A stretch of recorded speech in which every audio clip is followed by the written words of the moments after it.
বেলেঘাটার ত্রাস। রাজু নস্কর 14 দিনের পুলিশ হেফাজতের নির্দেশ আদালতের। মারধর এবং জোর করে আটকে রাখার অভিযোগে গ্রেফতার করা হয়েছিল রাজু নস্করকে। 13ই ফেব্রুয়ারি বেলেঘাটা থানায় অভিযোগ দায়ের করা হয়েছিল এবং রাজুকে গ্রেফতার লালবাজার গুন্ডা দমন শাখার। বেলেঘাটায় তৃণমূল নেতা বলে পরিচিত এই রাজু নস্কর।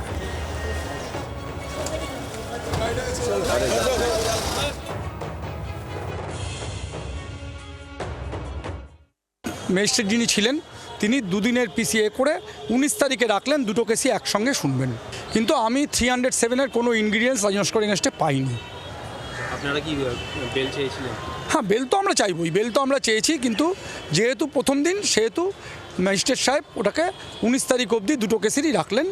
একটা পিসি আজকে যেটা এসছে সেটার জন্য পিসি, আর আগের দিনেরটা প্রথম দিনই জেসি হয়েছিল, দুটো একই দিনে 19 তারিখে হিয়ারিংয়ের জন্য রেখেছেন।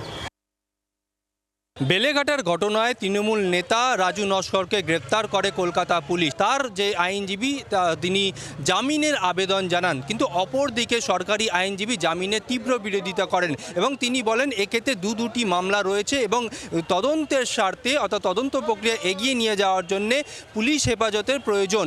এরপরে কিন্তু দুপক্ষের সওয়াল জবাব শেষে 19শে ফেব্রুয়ারি পর্যন্ত একেবারে পুলিশ হেফাজতের নির্দেশ দেওয়া হয় আদালতের তরফে রাজু নস্করের বিরুদ্ধে। তবে আগামী দিনে এই ঘটনা কোন দিকে মোড় নিতে চলেছে সেই দিকে তাকিয়ে রাজ্য রাজনীতি। জি 24 ঘন্টার জন্য ক্যামেরায় মিন্টু বসাকের সঙ্গে রনয়, কলকাতা।